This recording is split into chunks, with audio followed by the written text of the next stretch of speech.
Over on Jaguar Gatorade, a new college football video is out.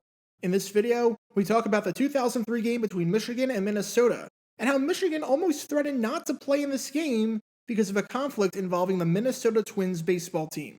Click the card in the upper right corner to watch. And now, on with our feature presentation. You ever hear a statement where you agree with 90% of it, you completely understand where the guy is coming from, but there's that one part that makes no sense and is so nonsensical that you can't take anything he says seriously, and you have to wonder what the heck was going through his mind? As an example, let's say you have a Giants fan who is upset about a bad loss. The fan talks about how poorly the team played, going over specific plays that they would have done differently, how the coach was being way too conservative, and how they didn't blitz enough and exploit certain mismatches. The fan is making complete sense, but somewhere in that argument, they say that if head coach Brian Daboll was smart, he would have benched Daniel Jones for Eli Manning. It didn't matter that everything else made sense and you understood where the fan was coming from. The fact that the fan seriously, without any bit of irony or joking, suggested that Manning should have played over Jones, even though Manning is retired and has been for quite some time, makes you question everything, and makes you wonder what the heck was going on in his mind when he made those comments. Well, that's sort of what we have on our hands here. This right here is Arizona Cardinals defensive end Brad Ottis. His career wasn't exactly notable by any means, as he was a second-round pick in 1994 who was a bit of a gamble, getting taken out of Wayne State, a small school in Nebraska. The gamble didn't pay off, as he was off the team that drafted him, the Rams, after just 2 seasons, and he only had 3 sacks while barely starting any games. However, by 2000, he was still in the NFL, as he was on the Cardinals. But he might not be remembered today for what he did on the field, but rather what he said off of it. Because in 2000, after a loss at home to the Green Bay Packers, he said one of the dumbest things about the fans. And I don't mean from a why the heck would he say that kind of perspective. I mean from a does this guy have any idea how the world works kind of perspective. Because trust me, nothing about this comment made any sense whatsoever. This is the story behind Brad Ottis, and what might be the dumbest fan controversy in the history of the Arizona Cardinals. Before I talk about the actual incident in question, we need some context to understand the importance of this game, how the game was going, and perhaps most importantly, what the fan situation was like down in Arizona at the time. It's September 24th, 2000. It's week 4 of the NFL season, and we're down in Tempe for this NFC battle between the Green Bay Packers and the Arizona Cardinals. There is a lot riding on this game for both teams, as both teams are looking for their second win of the season, with the Cardinals starting at 1-1 and the Packers starting at 1-2. How important was it for both teams to pick up their second win in this one? In 1999, there were 12 teams to make the playoffs, with 6 in each conference. All 12 teams had at least 2 wins by the end of the 4th week.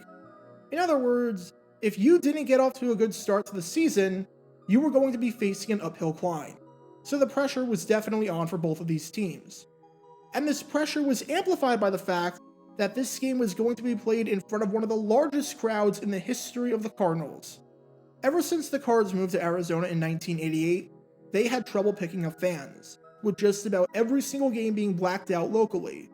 There are a bunch of reasons for this, from the fact that Phoenix is a transplant city where a lot of people carry their team affiliations with them, to the fact that Sun Devil Stadium is a horrible place to go to a game, as you're watching games at 1 o'clock in the afternoon in a desert on bleacher seats with no shade to protect you from the Arizona sun, to the fact that the team had no success, with the team having just 1 winning record since moving to Arizona and having a winning percentage from 1988 to 99, their 12 seasons in the desert at the time, of just 36.4%, going 70 and 122.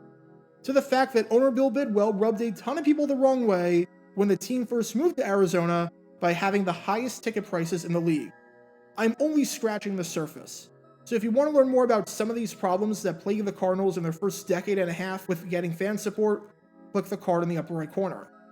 But this game was different, because instead of the game being played in front of a half-empty stadium like usual, where the players could hear the conversations of the fans, and where the game would not be shown locally on television, there were going to be a whopping 71,801 fans packed into Sun Devil Stadium for this game. The good news was that the stadium was packed. The bad news was that, as you probably guessed, it was not with Cardinals fans. Not in the slightest bit. The Packers had a ton of support in the stadium, and they made their presence known throughout this hot September day. It helped that on the field, the Packers put on an absolute show. The Packers hadn't visited Arizona since 1990, when the Cardinals were still known as the Phoenix Cardinals. That was before Brett Favre was even on the Packers. And for many Packer fans in the state, after this performance, that decade-long gap was worth the wait. Because when all was said and done, the Packers won convincingly, taking it by a final score of 29-3, in a game that wasn't even that close, as the Packers pulled Brett Favre and some of their starters midway through the fourth quarter. That's how bad it was. The Pack held onto the ball for 36 minutes. They nearly doubled the first downs that the Cardinals got, winning that battle 23-12. They more than doubled the total yardage that the Cardinals got, winning that battle 455-209. And whereas the Cardinals only mustered up 28 rushing yards and roughly 2 yards per carry, the Packers mustered up 176 rushing yards on 4.9 yards per carry. That explains why they won the time of possession battles so handily. The Cardinals didn't have a single play go for 20 or more yards, and quarterback Jake Plummer, who threw 3 picks in the fourth quarter alone, struggled all day under center, going 21 for 43, completing less than 50% of his passes, and throwing no touchdowns and 4 interceptions while posting a passer rating of 22.3, which is worse than if he did nothing but spike the ball into the ground on every single play. In other words, this game was a disaster for the Cardinals. There was no other way to put it. And this disaster of a game was compounded by the fact that even though it was a home game, it felt completely like a road game. The stadium was completely dominated with Packers fans, to the point where after the game, multiple people within the Packers organization commented on how awesome the fans were. Minus the weather, as it was 87 degrees in the desert, it felt like such a Packers home game that during pregame warmups, the Cardinals got booed when they took the field. General Manager Ron Wolf said, "It's a tremendous thing with our fan base. There isn't another team in football that has this." Packers head coach Mike Sherman said, "When you had half the stadium filled with Packers fans, it was definitely exciting. It was a great testimony that we had this many fans down here in Arizona. It was definitely exciting to have this many fans at this football game. No question about it."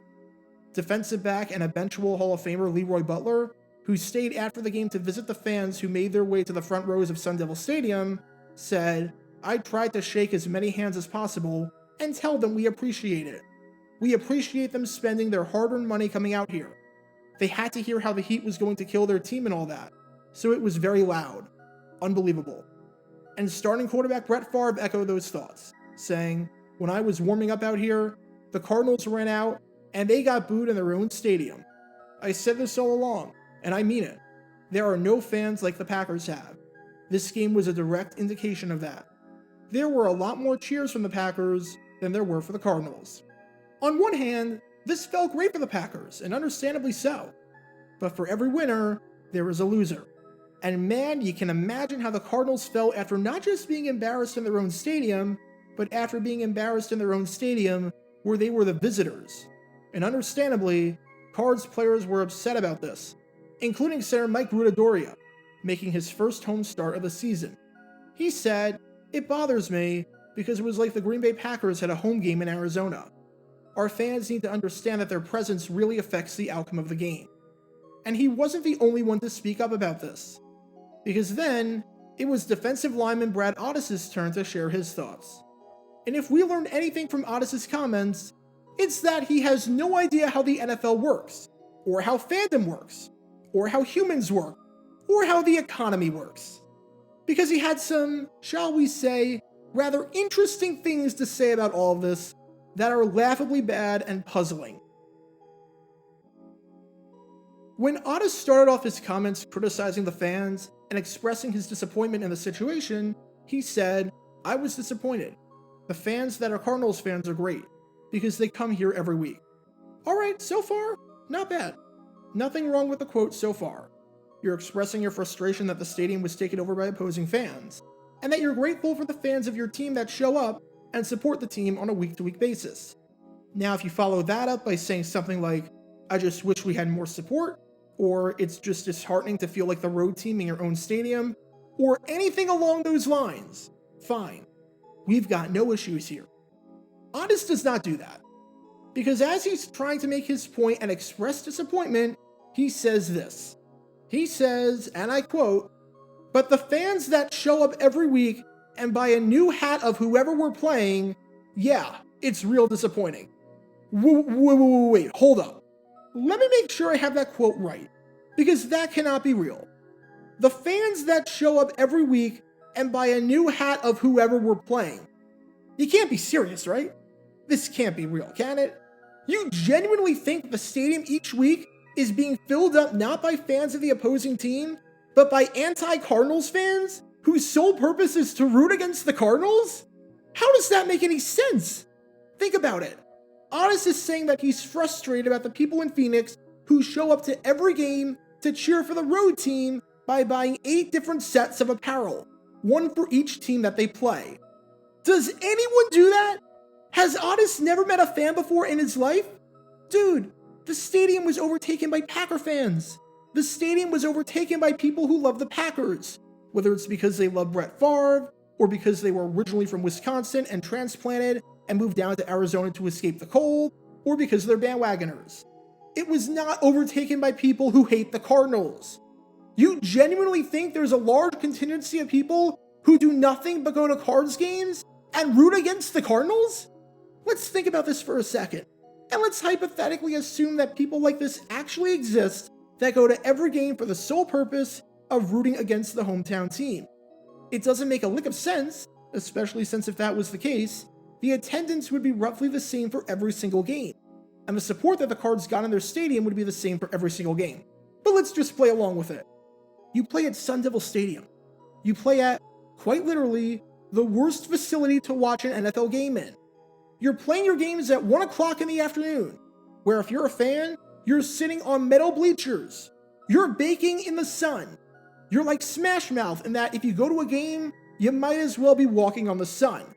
If these people exist, you genuinely think that instead of doing this for free from the comfort of their own home, where they don't have to bake in the sun for hours, that they're spending thousands upon thousands of dollars over the course of a season and tons of time over the course of a season doing this? You genuinely think that there are thousands upon thousands of people who are spending money on tickets and parking, devoting entire Sundays to the most miserable fan experience in football, and who are buying 8 different sets of jerseys, hats, and merchandise just so they can root for the road team at every game, all while increasing their chances of getting into an altercation because they're wearing a different uniform, and all while giving tons of money every week to the team that they supposedly hate so much? I'm sorry, what? I don't like the Titans, but you don't see me going every Titans game in the opposing team's jersey of whatever team they're playing that week. Find me one single person that does this, Ottis. Seriously, find me one person that bought season tickets to a team solely to go to all of their games, wear the opposition's gear, and root against them. I dare you. Find me one, let alone thousands upon thousands of people showing up and doing this every single week. It makes no sense whatsoever.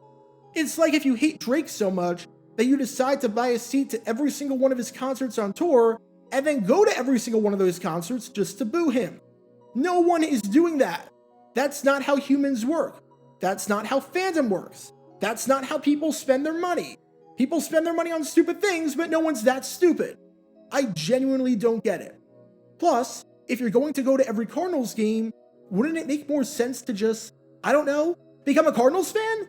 Wouldn't it make more sense to buy one set of apparel, decrease your chances of getting beaten up by drunken idiots, increase your chances of having a common bond with your friends by supporting the local team, increase your familiarity with the players, increase your knowledge of the community, and develop a connection to one team, than it would be to buy 31 different sets and be like Rob Lowe where he roots for the NFL, just minus the Cardinals for some reason?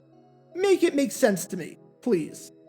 I would say that Ottis misspoke, and I'm making a mountain out of a molehill, but he flat out said that this was directed at the fans who showed up to every game and bought a new hat depending on who the opponent was, as if they were just becoming a fan 2 days before the game. So this wasn't a misspeak. This is what Ottis genuinely believed. So now you know. Anytime the Cardinals go on the road and you see Cardinals fans in the stands, they're not really Cardinals fans. They're just people who hate the home team so much that they bought Cardinals gear to voice their displeasure. because in Ottis' eyes, the idea of having fans of a team different from the team that plays in your city just doesn't exist. The bad news for Ottis was that he never played again after the 2000 season.